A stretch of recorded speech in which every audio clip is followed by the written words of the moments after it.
Hello friends, welcome to Pebbles. நான் உங்கள் கோபி சுதா. நம்ம இன்னைக்கு செய்ய போறது ஆடி கூழ். ஆடி மாதத்துல வந்து அம்மனுக்கு வந்து நைவேத்தியமா படைக்கிறதுக்கு ஆடி கூழ் செய்வோம். ஃபர்ஸ்ட் process என்னன்னா அதாவது நம்ம வந்து ராகி வாங்கிட்டு அதை நல்லா ஊற வச்சிட்டு அதாவது ஒரு 3 hours நல்லா ஊற வச்சிட்டு காய வச்சிட்டு ஒரு பதப்படுத்திட்டு மெஷின்ல கொடுத்து அரைச்சும் செய்யலாம். இப்போ வந்து என்னன்னா கடையிலேயே வந்து ராகி மாவு இருக்கு. இப்போ நம்ம அதை வச்சு தான் செய்ய போறோம்.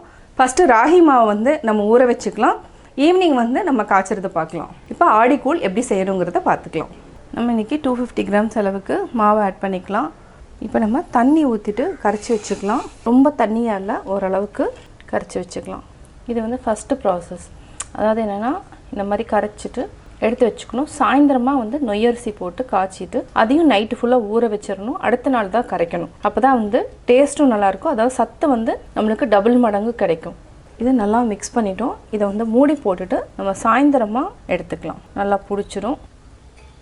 நம்ம காலையில வந்து கரைச்சி வச்சிருந்தோம். பாத்தீங்கன்னா நல்லா புளிச்சிருக்கு. அத லைட்டா நொர கட்டின மாதிரி இருக்கும். இதுக்கு வந்து ஒரு 50 grams அளவுக்கு நம்ம நொய்யரிசி ஊற வச்சிருக்கோம். இது 20 minutes நல்லா ஊறிடுச்சு. இது வந்து செகண்ட் process. ஒரு பாத்திரத்துல அதாவது 2 டம்ளர் அளவுக்கு நம்ம ராகி மாவு போட்டோம். 1 டம்ளருக்கு 5 டம்ளர் தண்ணி விட்டுக்கலாம்.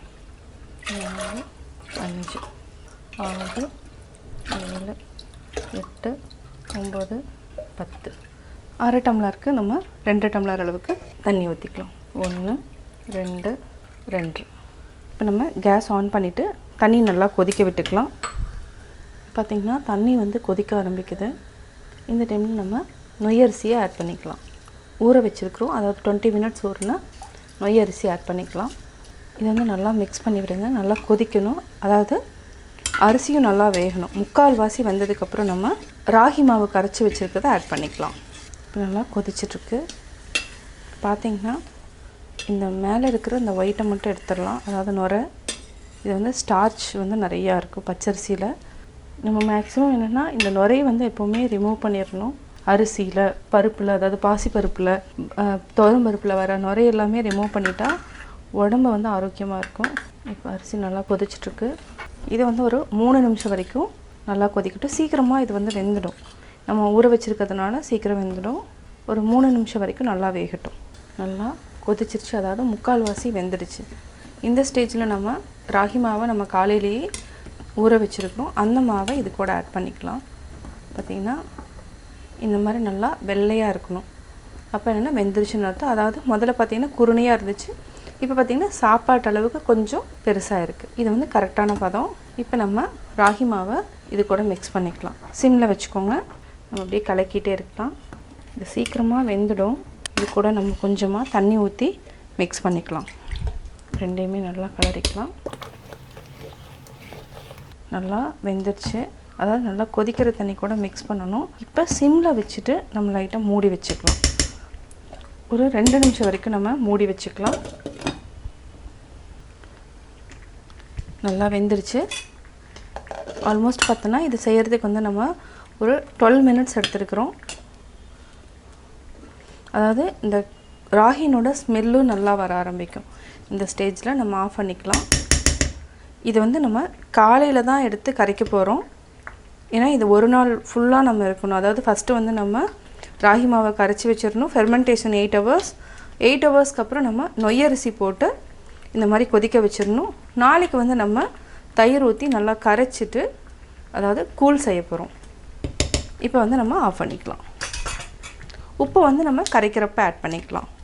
இதை அப்படியே மூடி நாளைக்கு எடுத்துக்கலாம். இதில் வந்து அதாவது ஸ்டீம் என்ன இருந்தாலும் அந்த புகெல்லாம் போயிடும். நம்ம அதனால் இதிலே வச்சுக்கலாம். அவ்வளோதான். நம்ம நேற்று வந்து காலையில் வந்து என்ன பண்ணோன்னா ராகி மாவை புளிக்க வச்சுட்டு ஈவினிங் வந்து நல்லா அதாவது நொய்யரிசி போட்டு நல்லா காய்ச்சி வச்சுட்டோம். இப்போ ஆல்மோஸ்ட் பார்த்திங்கன்னா நைட்டு ஃபுல்லாக நல்லா புளிச்சிருச்சு. இப்போ எப்படி இருக்குதுன்னு பார்க்கலாம். பார்த்திங்கன்னா அதாவது நைட்டு ஃபுல்லாக நல்லா புளிச்சிருச்சு. இப்போ நல்லா கெட்டி ஆகிடுச்சு.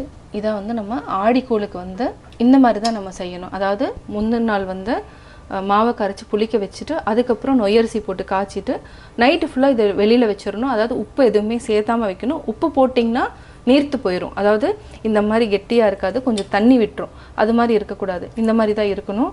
இப்போ வந்து நம்ம கரைச்சிக்கலாம். கரைச்சிக்கிறதுக்கு என்னென்ன தேவைங்கிறத சொல்கிறேன். கரைக்கிறதுக்கு வந்து நம்ம 1 கப் தயிர் எடுத்துக்கலாம். ஒரே ஒரு பெரிய வெங்காயம் இல்லைனா வந்து நீங்கள் சின்ன வெங்காயம் கூட யூஸ் பண்ணிங்கன்னா இன்னும் டேஸ்ட் நல்லாயிருக்கும். இதுக்கு மோர் மிளகா, அதாவது கூழ் வந்து கரைச்சதுக்கப்புறம் நம்ம வந்து சைட் டிஷ்ஷாக எடுத்துக்கிறோம். ஊறுகாய் எடுத்துக்கலாம்.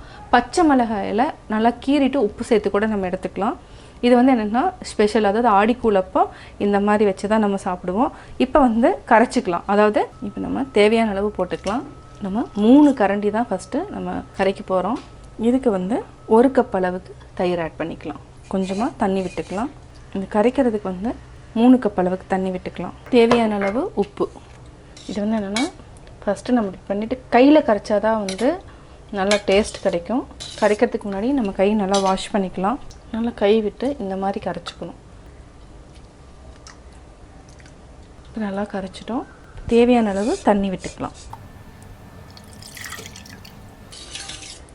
கூழ் வந்து என்னென்னா எப்போவுமே கெட்டியாக இருக்கக்கூடாது. இன்னுமே கொஞ்சம் தண்ணி சேர்த்துக்கலாம். இப்போ இந்த மாதிரி இருக்கணும் கூழ்லாம்.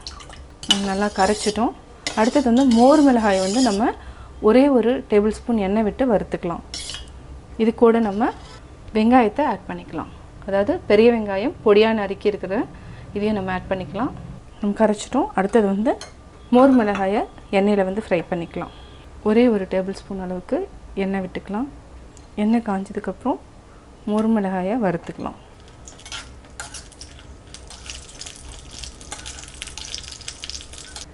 இப்போ நம்ம வேறு பாத்திரத்தில் மாற்றிக்கலாம். அம்மனுக்கு நைவேத்தியமாக படைக்கிறதுக்கு ஆடிக்கூழ் ரெடி ஆயாச்சு.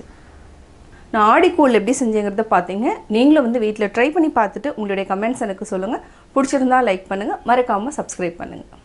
என்னோடய குக்கிங் வீடியோ முடிஞ்சதுக்கப்புறம் பார்த்தீங்கன்னா ஒரு திருக்குறள் வந்து நீங்கள் பார்க்கலாம். உங்கள் குழந்தைகளுக்கு நீங்கள் சொல்லித்தரலாம். பிறன் பழி கூறுவான் தன் பழியுள்ளும் திறன் தெரிந்து கூறப்படும்.